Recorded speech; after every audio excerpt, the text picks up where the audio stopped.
오늘 이 시간 우리에게 주시는 하나님 말씀은 신약 성경 히브리서 10장 말씀입니다.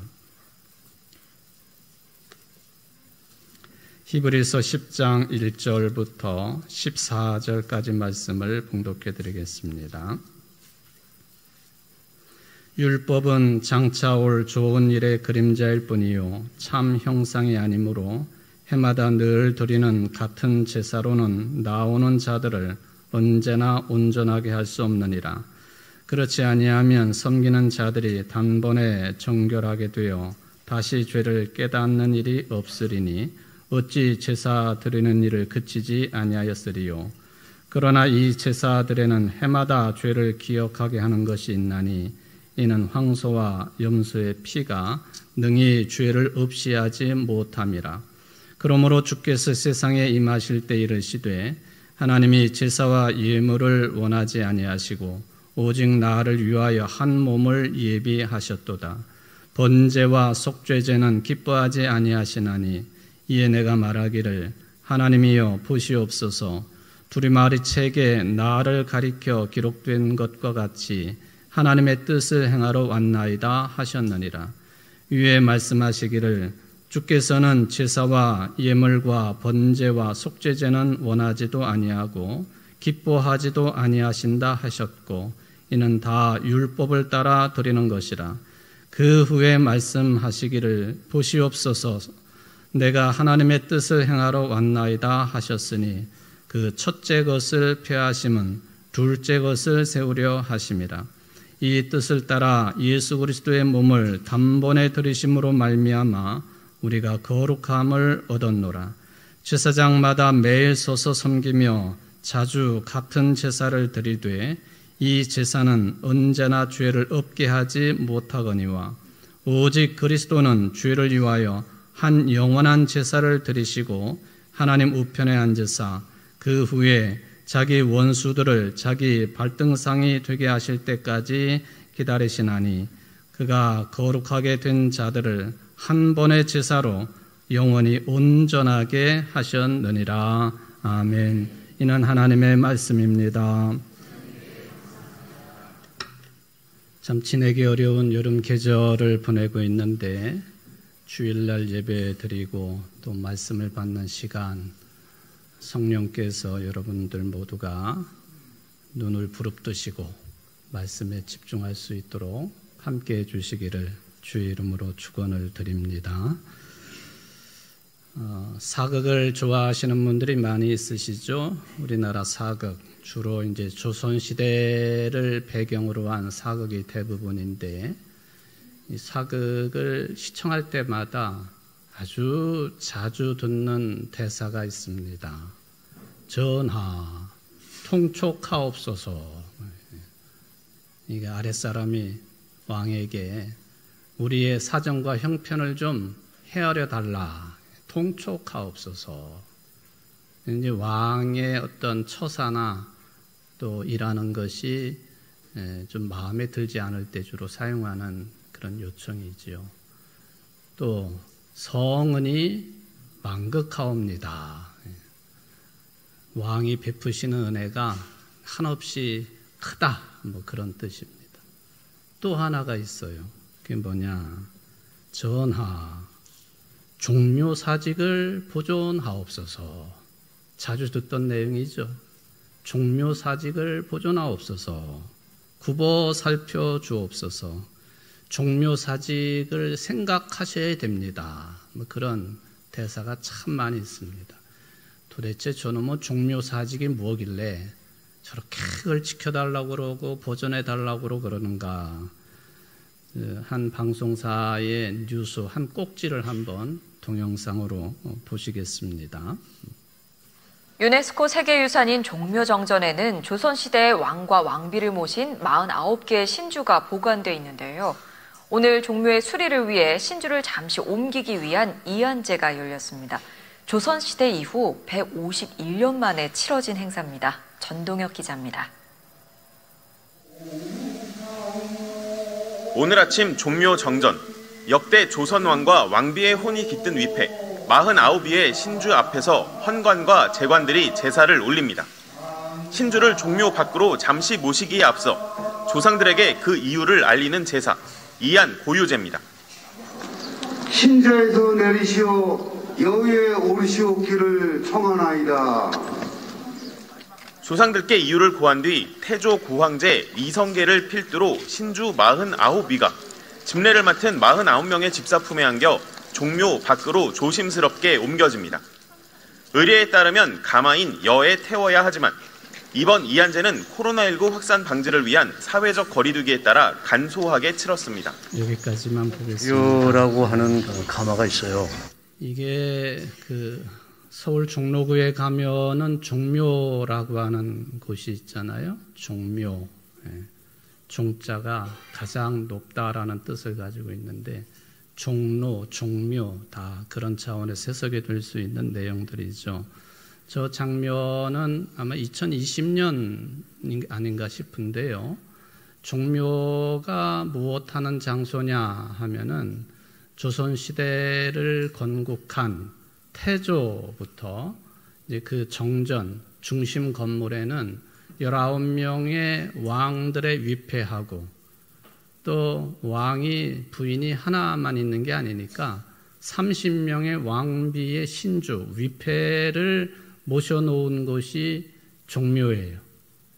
그 정전이 110m가 넘는 길이인데 어마어마한 규모죠. 그럼 다른 왕들은 어디 있느냐? 그 좌측편에 보면 영령전이라고 하는 것이 또 있는데 거기에 또 16명인가 그 왕의 위패가 또 하여튼 그 왕비의 위패가 또 따로 모셔져 있습니다. 누구는 또 차별 대우를 하느냐? 본 건물에 모셔놓고 또 누구는 부속 건물에 모셔놨느냐? 차별이 있습니다. 건국의 왕이니까 태조는 당연히 정전에 있고요.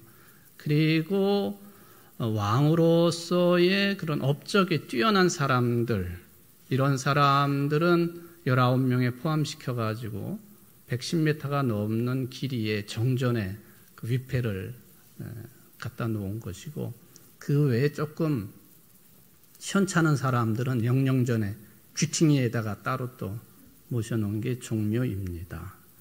종묘인데 이 종묘에서 뭘 하느냐? 지금 저 장면은 이안제라 해가지고 그 지붕도 다 수리를 하고 또 건물도 비가 새는 것도 있고 하니까 리모델링을 하기 위해서 그 위패, 노란 보자기에 쌓여 있는 왕의 이름이 기록되어 있고 한 그 위패를 이제 다른 곳에다가 옮겨 놓는 이안제죠. 그러다가 올해 4월 달에 환안제를 했습니다. 다시 옮겨 놓은 위패를 제자리에 종묘에다가 옮겨 놓는 그런 행사를 지난 4월 달에 했고요.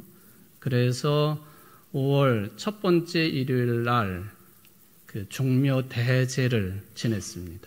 종묘 대제, 종묘에서 지내는 큰 제사라 그런 이야기입니다. 그러니까 저것은 왕과 왕비들, 죽은 왕과 왕비들에게 제사를 지내는 곳이에요. 종묘 대례악 그러면은 종묘 대제 때에 악기와 노래와 춤 이런 것들을 총동원해 가지고 제사를 드리는 것을 종묘 제례악이라 그렇게 부르고 있죠. 요즘에 서양 사람들이 우리나라의 이 종묘 제례에 대해서 큰 관심을 가지고 가끔 유럽 쪽에 공연을 가면은 만석에 만석.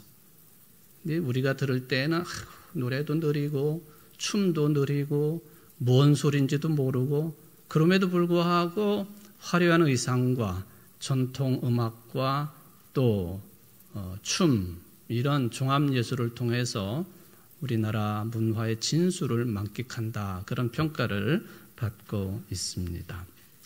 자, 그 종묘입니다. 종묘. 그 옛날 한양 읍성도를 보면 제가 가끔 청주 읍성도를 보여드리는데 한양 읍성도도 있지요. 그 지도를 보게 되면은 저게 이제 동서남북 산으로 둘러싸여 있는 그런 한양 아닙니까? 북쪽을 보통 현무라, 북현무라 그렇게 부르는데 맨 위에 있는 산이 그게 이제 부악산이죠. 북현무 위상을 가지고 있죠.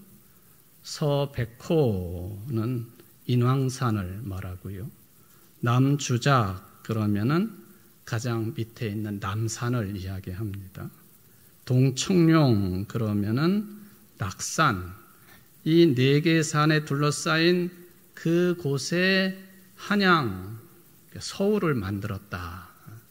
근데 한 중간에 뭐가 있느냐 하면은 법궁이라고 불리우는 경복궁이 딱 자리를 하고 있습니다. 경복궁. 저 지도의 한 가운데가 경복궁이라고 보시면 돼요. 그리고 이제 부악산 밑으로 지금 이제 청와대가 또 맨 뒤에 자리를 하고 있지요. 경복궁 참 큰 문화유산이죠.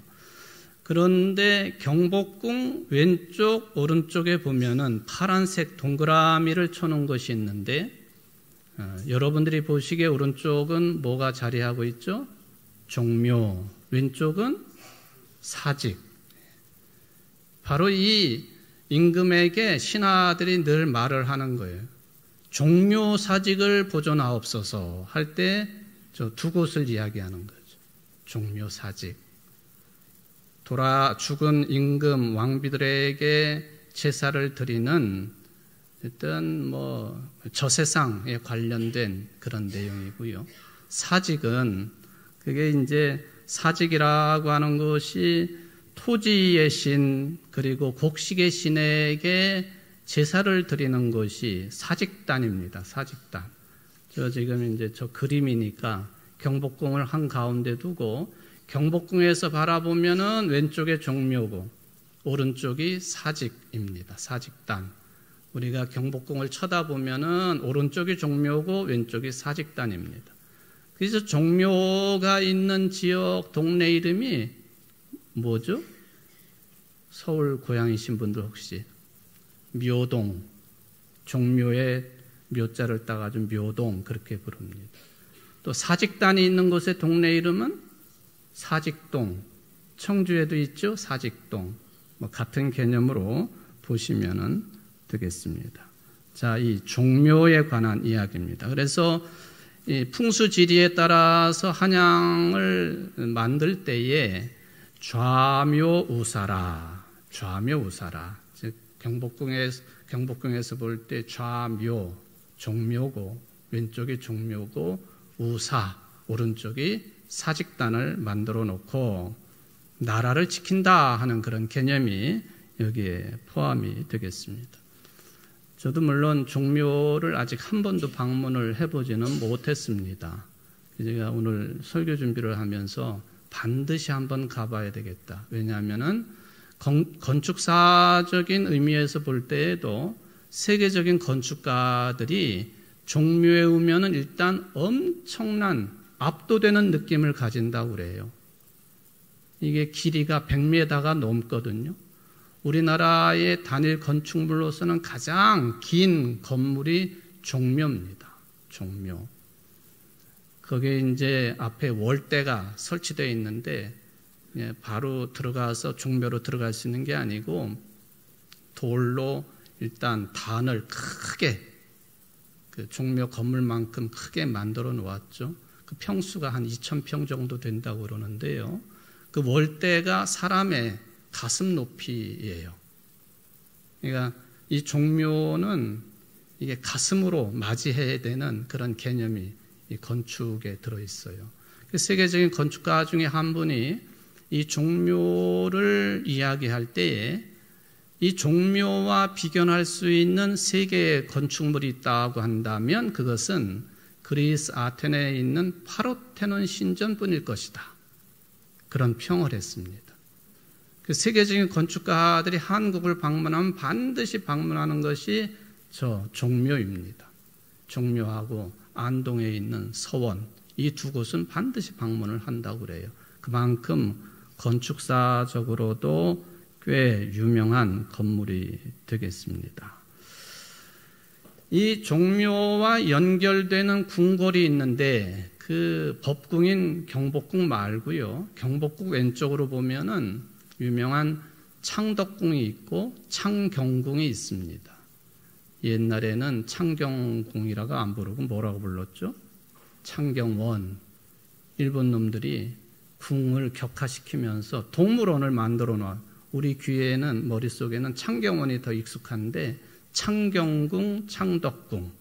이 창덕궁에 포함되어 있는 아주 아름다운 정원이 있으니 그게 후원이고 뭐라고 부르느냐 하면 비원이라 그렇게 부르죠. 비원. 사진을 보시면요. 이 창덕궁과 창경궁과 이 종묘가 연결되어 있는 것을 볼 수 있습니다. 저 위에 녹색 부분이 창경궁, 창덕궁 자리고요. 왼쪽에 회색으로 보이는 곳이 지금의 경복궁 자리이죠. 그런데 저 창덕궁과 창경궁 사이에 노란 띠가 딱 이렇게 그어져 있는 것을 볼 수 있습니다. 저게 소위 말하면 길을 거기다 낸 것인데 길 이름이 율곡로예요. 율곡로. 저 율곡로는 어떻게 연결이 되느냐 하면은 저 수유리 미아리고개로부터 넘어가지고 도남동을 지나가지고 해화동을 지나가지고 지금 서울대병원 입구 좌측을 끼고 우회전을 하면 들어갈 수 있는 길이 저 율곡로예요. 저 길 지나면은 안국동 로타리가 나오고 광화문 앞이 나오고 정부종합청사가 나오고 저 율곡로, 저 노란 띠로 되어 있는 저걸 누가 만들었느냐? 1932년도 일제가 만들어 놓은 거예요. 교통의 편리를 위해서 아니요. 창덕궁과 창경궁, 경복궁보다도 조선시대 왕들이 가장 사랑했던 거처가 저 두 궁궐인데 저 궁궐하고 종묘 사직할 때 종묘하고는 연결이 되어 있던 곳입니다. 그래서 일제가 길을 내면서 잘라버립니다. 마치 유명한 산 정상에다가 뭘 박듯이 말뚝을 박듯이 전기를 끊어놓는 거예요. 그러니까 현세와 내세가 연결되는 것을 끊어놓은 길이 율곡로예요. 율곡로.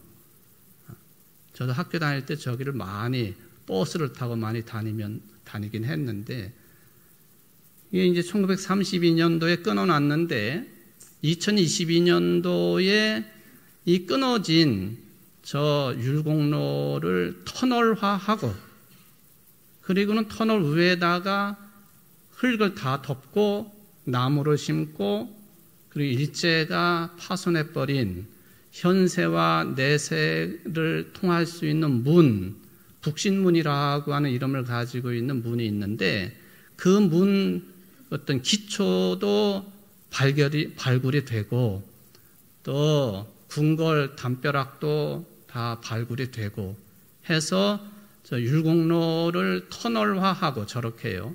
저 터널 위에다가 이제 흙을 덮고 나무를 심고 해가지고 현세와 내세가 왔다 갔다 하는 그 개념을 말하자면 복원을 시켜놓은 거죠. 복원.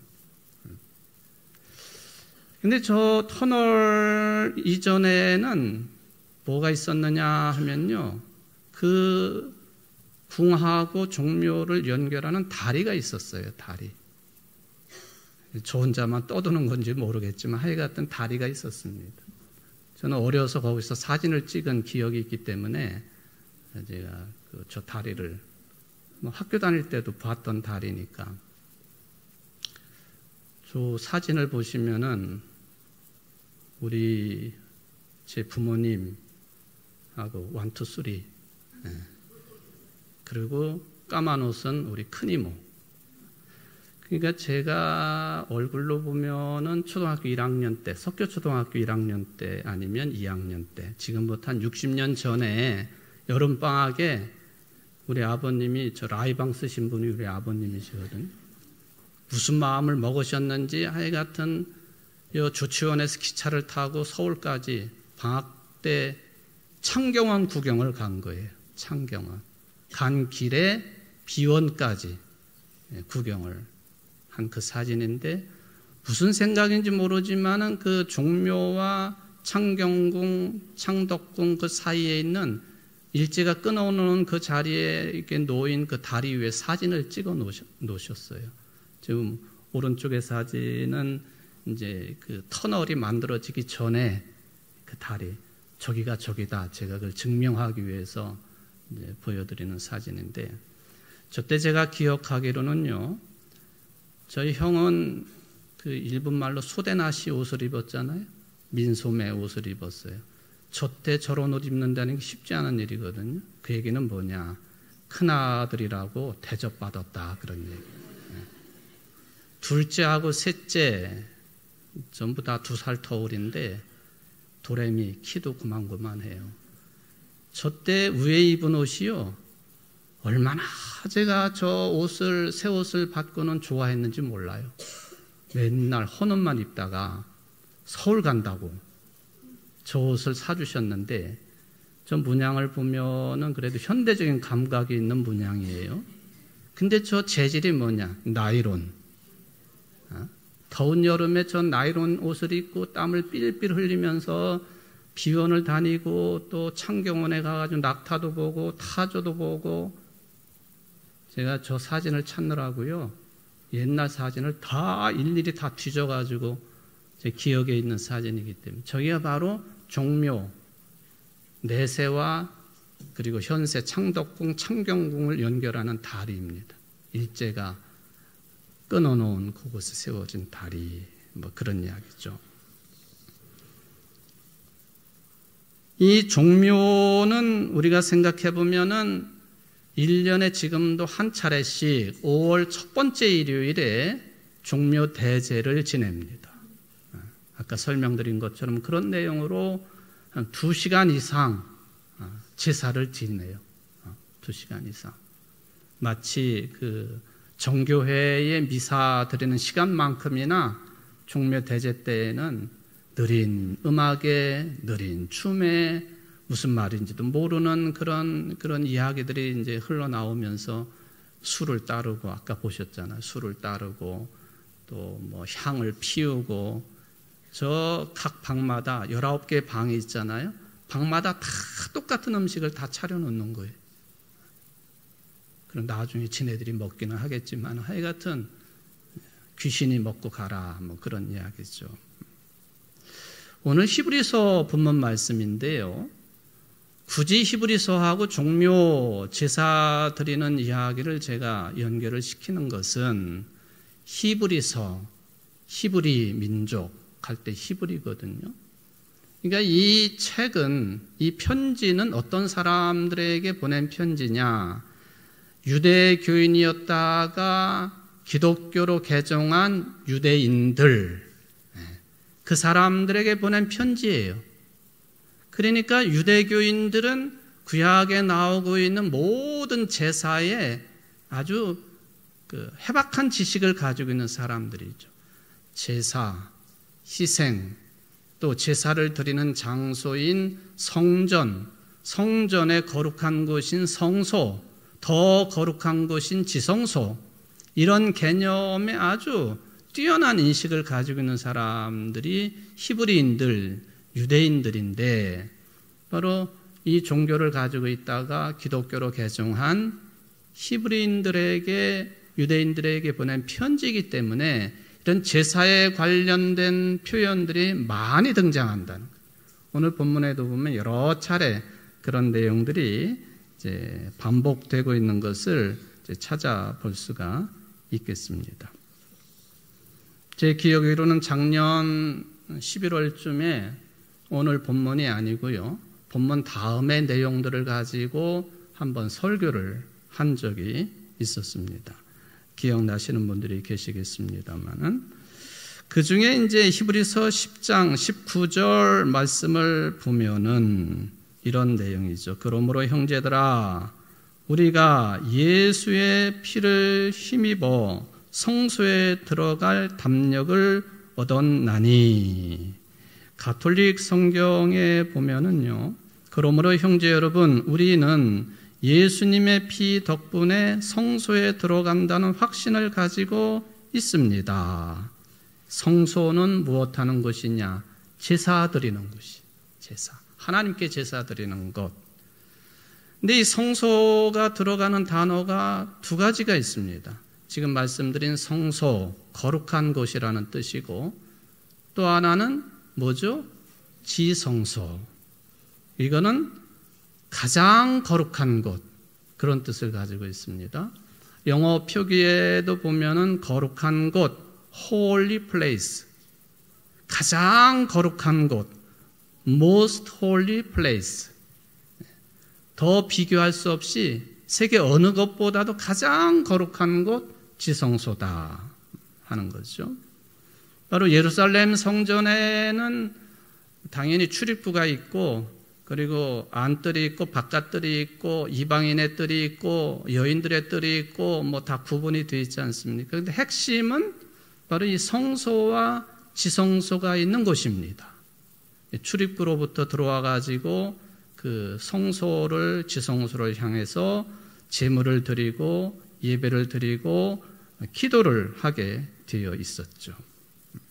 특히 지성소는 두껍고 아주 무거운 휘장으로 이렇게 가려져 있기 때문에 아무나 못 들어갑니다. 아시는 것처럼 욤키프루 대속죄일에 대제사장만 1년에 딱 한 번 들어갈 수 있어요.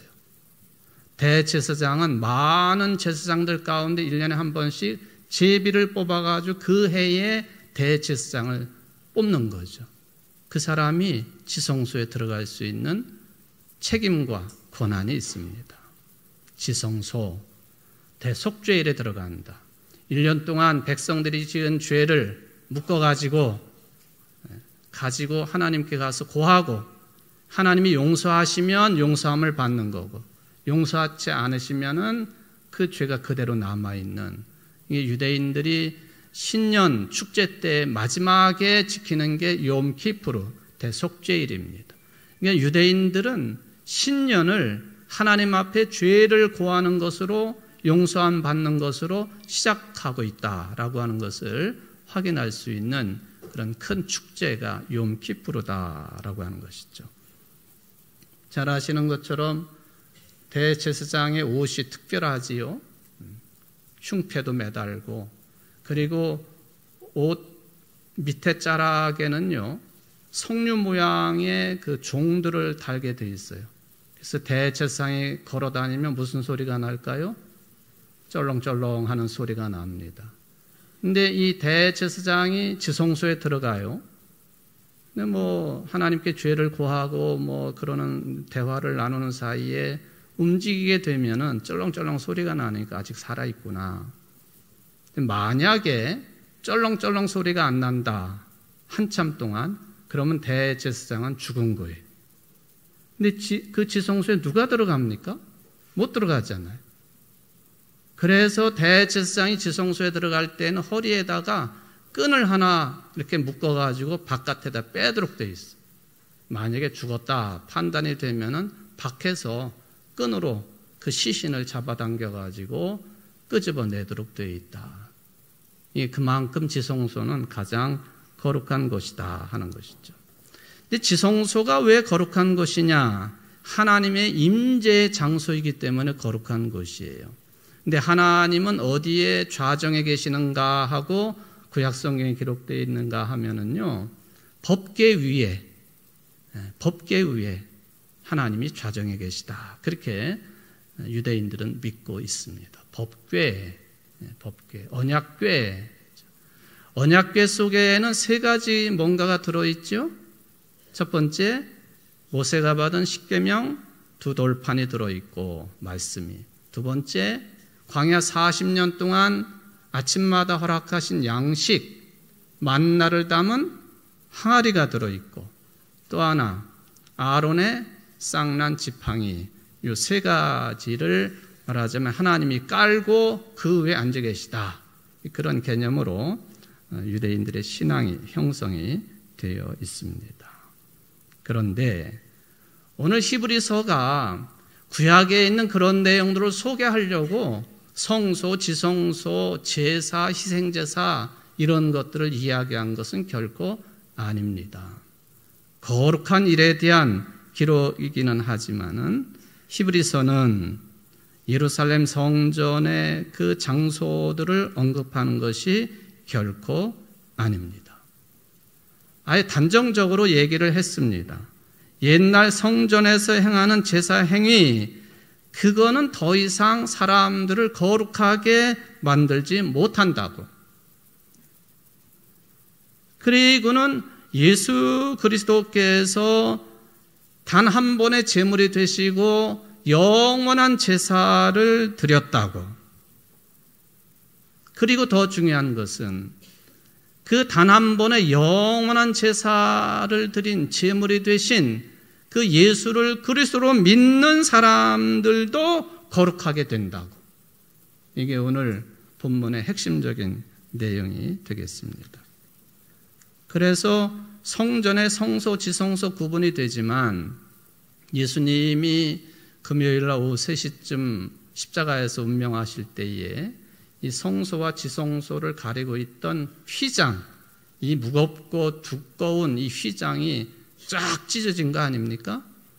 예수님의 희생으로, 핏값으로.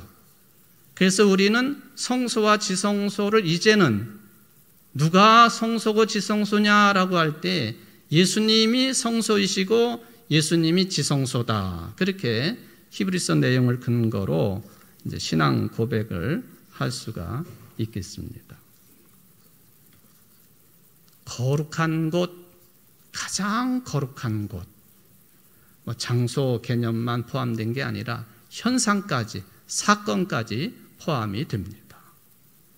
이것은 세상의 논리나 이론이나 생각이나 판단이나 방법을 뛰어넘는 그걸 거룩의 개념으로 우리가 받아들입니다. 그게 성소의 개념이고 지성소의 개념이다. 모세가 호렙산에서 거룩하신 하나님을 배울 때, 이사야가 성전에서 거룩하신 하나님의 음성을 들을 때에 하기오스, 헬라어로 하기오스, 거룩하다, 성별되었다, 그 개념이 되겠습니다. 그래도 우리는 이 성소와 지성소의 개념을 확연하게 이렇게 받아들이기가 쉽지는 않겠습니다. 어떤 천문학자들의 이야기에 따르면요, 우주에 관한 이야기를 좀 가깝게 듣게 되면은 이 성소, 구별되었다, 성별되었다고 하는 개념이 조금 더 쉽게 이해가 될 것이라고 이야기들을 합니다. 늘 말씀을 드리잖아요. 우리 태양을 중심으로 태양계가 있어요. 그런데 이 태양계는 뭐에 포함이 되어 있죠? 은하계에 포함되어 있어요. 은하계, 은하수, 밀키웨이. 거기에 귀퉁이에 우리 태양계가 이렇게 점처럼 자리를 하고 있습니다. 한 중앙도 아니에요. 귀퉁이에. 근데 여러분, 이 은하계에는 별이 몇 개 정도 있는 줄 아세요? 별. 저기 보이는 저 사진에 점 하나하나가 은하계보다 훨씬 큰 점들이에요. 근데 은하계 속에는 별이 가장 적게 잡아서 1000억 개 정도, 1000억 개 정도 있다고 그래요. 저게 우리가 밤하늘에 볼 수 있는 은하수죠, 은하수. 저거. 근데 놀랍게도요, 이 우주 공간 안에는 1000억 개의 별을 가지고 있는 저런 은하계 규모의 성단이 1000억 개 정도 있다. 상상이 안 되는 거죠.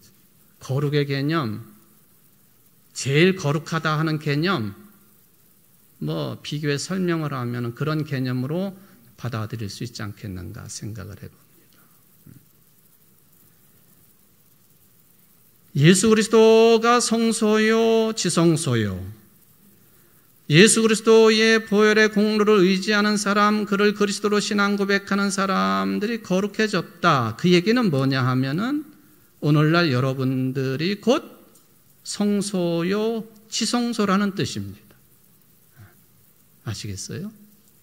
거룩한 존재, 가장 거룩한 존재로 우리는 존재해야 된다 하는 그런 개념이 들어 있습니다. 바로 이러한 담력을 성소에 들어갈, 지성소에 들어갈 담력을 예수 그리스도의 피로 말미암아 우리가 얻게 되었다. 히브리서가 그 말씀을 주고 계십니다. 세상의 질서, 논리와는 완전히 차원이 다른 거룩의 개념, 예수님이시고 또 여러분들도 그러해야 된다. 어떤 할머니가 자녀 손들이랑 대화를 하고 있습니다. 할아버지는 이미 벌써 돌아가셨어요. 자녀들이, 손자녀들이 그렇게 얘기했겠죠. 할머니, 이제 할머니도 돌아가실 텐데 돌아가시면은 보고 싶은 할아버지랑 같이 만나서 좋으시겠네? 그랬더니 그 할머니가 정색을 하면서 내가 갈 곳은 니네 할아버지가 간 곳과는 다른 곳이야. 다른 곳이야. 그 개념이죠. 이게 이제 천국의 개념으로 할머니가 이런 말을 했겠지만은 나는 근데 저는요, 목사지만은 그 하나님이 옹졸하신 분이신가에 대한 질문을 항상 합니다. 완전히 불구덩이 속에 집어넣을 사람이 있고 천국으로 들어가게 할 사람이 있다. 그건 하나님의 방법이긴 하지만 저는 한 발짝 물러서서 하나님의 형상대로 인간들인데 하나님 제발 좀 다 구원해 주시지. 이 할머니 말처럼 그 사람하고 내가 갈 곳은 다른 곳이야. 그게 맞는 말일까 하는 생각을 해본다 하는 이야기죠. 자, 여러분들 예수의 피를 힘입어서 담력을 얻어서 성소로 간다. 또는 성소가 된다. 지성소가 된다. 예수의 피는 십자가의 죽음을 말하는 것이죠. 우리는 항상 이 죽음을 향해서 나아가는 사람들입니다. 구약시대 때 성전의 배치도를 보면요. 성전을 들어가는 출입구가 동쪽으로 나 있습니다. 동쪽. 그리고 동쪽에서 들어와 가지고 서쪽을 향해 있는 지성소를 향해서 제사를 드리고 예배를 드립니다. 저 오른쪽이 출입구에 동문. 왼쪽에 검은 띠로 되어 있는 것이 성소와 지성소입니다. 무슨 의미일까요? 동쪽 해 뜨는 곳, 사람들이 왁자지껄 생활하고 살아있는 곳, 그곳을 떠나서 서쪽에 해가 지는 곳, 죽음을 상징하는 곳, 그것을 향하여 예배를 드리고 제사를 드리는 것이 유대인들의 마땅한 해야 할 일이라. 그런 개념이죠. 가보신 분들 계시겠죠. 스페인의 바르셀로나에 가면 성가족 성당이 있습니다. 많은 것으로 유명한 성당인데 아직도 건축이 되어져서 내년에 완공이 된다고 그러는데 모르겠습니다. 그런데 저는 이 스테인드 글라스, 내가 언제 한번 설교 때 사용한 자료이기도 하지만은 이 동쪽과 서쪽의 스테인드 글라스 햇볕이 비치는 색이 달라요. 저 파란색, 녹색 위주는 동쪽 창이에요. 저 노란색, 붉은색 위주는 서쪽 창입니다. 파란색, 녹색은 생명, 살아있음을 생각하지요. 붉은색, 노란색은 전통적으로 보면 죽음을 생각하는 것입니다. 색깔이고. 그러니까 살아서 들어왔냐? 죽음을 생각하고 항상 산재물 되어서 하나님 앞에 예배드려야 된다. 그게 예수의 피의 공로의 의미입니다. 예수 그리스도의 십자가 사건 그 공로로 말미암아 우리들이 산재물 되어서 있어야만이 영원한 생명이 잇대어 살아갈 수 있는 성소요, 지성소가 될 수 있다. 그 개념이 히브리서에는 들어있다 하는 것이죠. 저는 이 해석과 개념을 매우 소중하게 생각을 하는 사람입니다. 예수님의 죽음으로 성소와 지성소를 막아놓은 휘장이 위아래로 찢어져 가지고 들어갈 수 있는 길이 난 것이 아닙니까? 그러니 우리는 확고한 믿음을 가지고 참된 마음으로 하나님께 나아갑시다. 우리는 마음에다 예수의 피를 뿌려서 죄책감에서 벗어나고 맑은 물로 몸을 깨끗이 씻었습니다. 오늘 말씀의 결론은요, 예수의 피의 공로로 여러분들은 성소가 되신 분들이고 지성소가 되신 분들이다. 그런 개념입니다. 옛날 성전의 개념으로 보면 지금 우리는 개신교회 예배당이니까 그런 구분이 없어요. 없는데 지성소는 이 강대상 영역이에요. 그렇죠? 성소는 여러분들 회중성 영역이 성소의 개념입니다. 굳이 비교를 하자면 그런 것이죠. 그런데 예수의 피의 공로로 이곳과 이곳을 갈라놓은 휘장이 위에서 아래로 찢어짐으로 말미암아 통하게 된 것이고 하나가 된 것이고, 그러니까 저도 그렇고 여러분들도 그렇고 지금 이 시간에도 성소요 지성소로 하나님께 예수의 피의 공로를 의지해서 예배드릴 수가 있는 거죠. 그 은혜가 크다 하는 것입니다.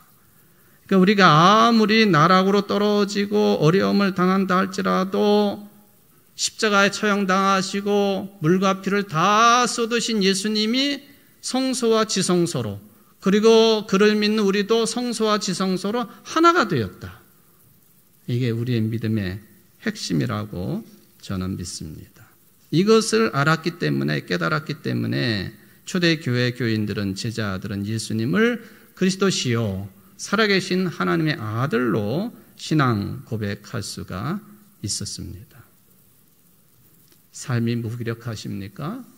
아니에요. 여러분들 자신은 성소고 지성소입니다. 그러니까 세상에 나가서 구별된 삶을 사셔야 됩니다. 그 책임이 우리에게 주어져 있다. 이 더러워진 세상을 변화시킬 책임이 성소의 지성소인 우리에게 주어졌다. 이 사명감으로 예배드리고 또 이 사명감으로 한 주 더운 계절을 승리하시는 여러분들 되시기를 주의 이름으로 축원을 드립니다. 자비하신 하나님 감사를 드립니다. 무엇이 하나님이 쓰시는 방법이신지 우리가 혼돈을 일으킬 때가 많은데, 예수 그리스도의 십자가의 죽음으로 물과 피를 다 쏟으시는 그 피값으로 우리가 성소가 되고 또한 지성소가 되었다고 하는 놀라운 은총이 하나님이 사용하시는 신앙의 방법인 줄 믿습니다. 구원의 방법인 줄 믿습니다. 이런 은총으로 성소가 된 우리들, 지성소가 된 우리들, 썩어져가는 세상 속에서 소금과 빛과 누룩으로 성소와 지성소의 역할을 잘 감당하는 사람 움직이는 교회들이 다 될 수 있도록 축복하여 주옵소서. 예수님의 이름으로 간절히 기도하옵나이다. 아멘.